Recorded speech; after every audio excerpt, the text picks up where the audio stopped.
we got registered or nominated for election.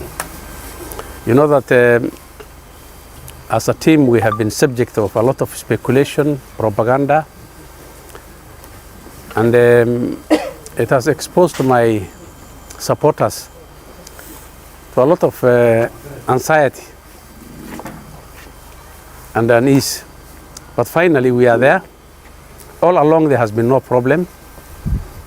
But this county is we're at a period where we have very reckless leadership, either people who are aspiring or who are candidates now, or people who are in office and who have been very reckless and very irresponsible in their utterances, in their propaganda, in their speculations. But finally we are out of the woods. We have, as we have always said and expected, gone through the process of IEBC, and we have successfully got nominated or registered, I think that's what they call it, to contest for the 2022 elections. So for the next 60 days we expected to have peaceful elections. We will go to all corners of this county to ask for the votes, and we would like our people to have peaceful elections. I know there are people who are going around name calling others. There's specifically one aspirant, I think, or a candidate, this Askari, who continues just to talk about me all the time. I have only one vote and he will not get that. My vote belongs to me. Therefore, he should talk to the public about something else, not about me. People know me. I have been in office. I'm old enough to be known by everybody. So, Garissa people have not come from the moon. But in every meeting, in every place he goes, he's just talking about me. I think let him not be preoccupied with me. If he has any agenda to sell to the Garissa people, let him sell it to them. Let him ask for their votes, and we'll see what you get.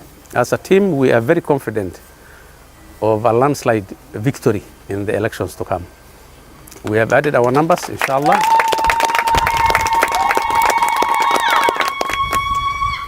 Inshallah, we will be victorious. We have looked at our numbers, and all round, our figures add up. And we look forward to a victory, and an easy victory, inshallah. So, but before that, we will go and sell our agenda to our people.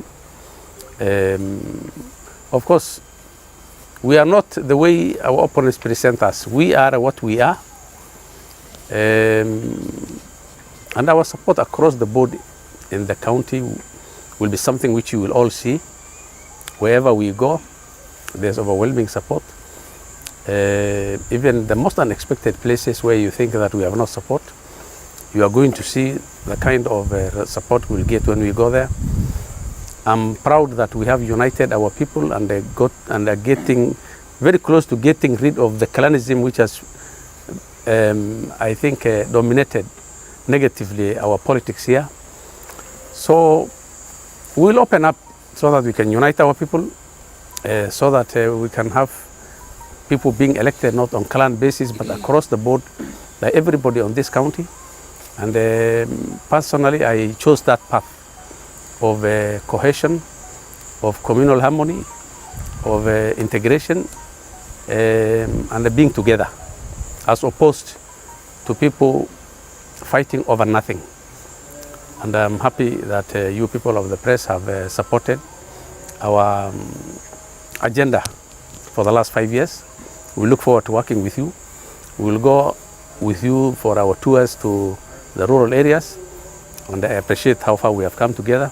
So thank you very much. If you have any questions, maybe you can ask me. At the outset, admit that we have worked under very difficult circumstances. I think our biggest challenge in this county is water.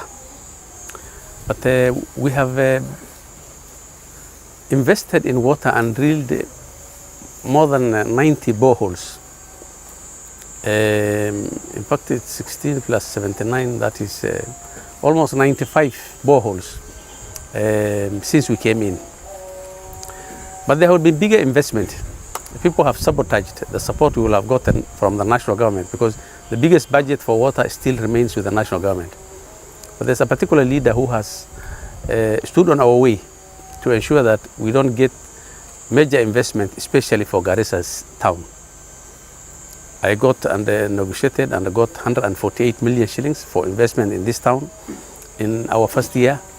In the third year, I got 600 million shillings for investment in this, but we were sabotaged and we ended up not getting that money. But even under those difficult circumstances, I think we have invested in water.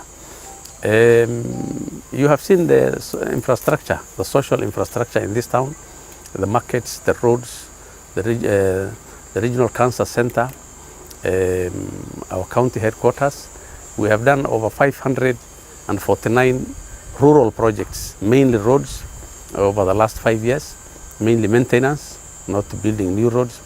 So I think we are going to put across in these 60 days what we have done. But I'm proud of our achievement. We have vaccinated hundreds of thousands of our animals. We have created access roads for our farms. We are distributing 6,000 beehives because we want this county to be a major producer of honey in the country. And we already have 1,700 of those beehives ready, which we will maybe give to farmers next week. The other 4,300 will come maybe in the next 30 days. So we are doing things. The only thing is there is propaganda which started 3 months after we came to office, that we have failed, that we have done nothing. What is it that you could have done in 3 months? And this propaganda, because it has been repeated for so many times, it almost looks like true to people. And everybody almost believes it, that we have done nothing. But the truth will always prevail. And the public see what we have done. And they are proud of it. That's why they are supporting us. And you see our support. Like this morning, one of my competitors, they hired so many vehicles, but there were no people inside. But me, I chose actually not to have a rally. I knew that my main focus was to get this certificate. And I said I will simply just go and get the certificate. I didn't mobilize anybody. I didn't send any car. And you saw the turnout which came out there. Those are people who just came spontaneously. Because me, I didn't want to mix things. When I wanted to do a rally, I did a rally. And I knew that today was the day for getting the certificate, because that's what everybody was waiting for. So I said today I'll just get a certificate, and I didn't expect anybody. But you saw the spontaneous turnout. And that just shows the love of the people for me and my leadership, the communal harmony we have, and the general satisfaction with my leadership. But those who speculate, they will speculate. Of course, they speculate this in the social media, which is being read in places which do not matter to our election. Of course, the message you send now is being read in Australia, where people are going to bed now. It's midnight. And it's of no interest to them. Of course, they spoil my name, but I don't really care what somebody in Australia or in New York feels about me, because there are chances that we will never meet. We will never meet in life. But the real people who really matter in my politics, in my life, in my future, are the people of Garissa, and those ones, they know me, they understand me, they know what I have done, they know what I'm capable of, and they're happy with it. And that's really what matters. So those people in the social media, those useless leaders, let them concentrate on what they know best and what they have done for the last 5 years. And I assure you, the people of Garissa, I am confident will be able to prove that they're happy with me in the coming elections. And we're looking forward to a victory, inshallah.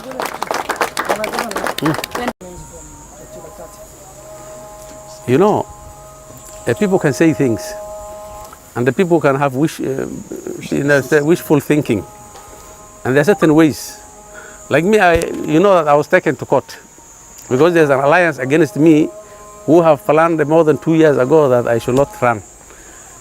But you know, there are laws in this country, and they are very clear. And if people had their way, they will just take somebody to court like me, and then they stop you from running. I don't think our constitution was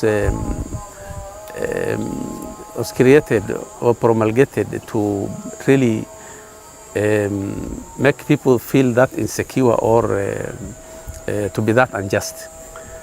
So what the chairman of the IEBC did is just to state the facts, the law as it is, that there's no opportunity for your enemy who may be in power today, tomorrow of course he will not be in power, just to take you to court and then stop you from contesting. Because every president will take his opponent just to court and just stop him from running. And I don't think that's the way we want to go. So I'm happy that IEBC is doing things according to law. Me and many others have been cleared. The EAC included even my opponent, and they said he was taken to court and he was acquitted under this. So if somebody was acquitted, why do you include him in the list? So even to be fair to him, I think even the law is fair for him. I know the people who are opposing me were supporting him, but if the law was to be used, maybe if it was the wish of the EAC, maybe even him would have been stopped. And although they're saying that he has been acquitted under this or that. So generally we're happy, we're ready to move forward. All along, I know that I am innocent. I have not committed any crime. I'm proud of my past and my future. I will never at my age do anything which will make me unhappy or to be ashamed of. So thank you very much.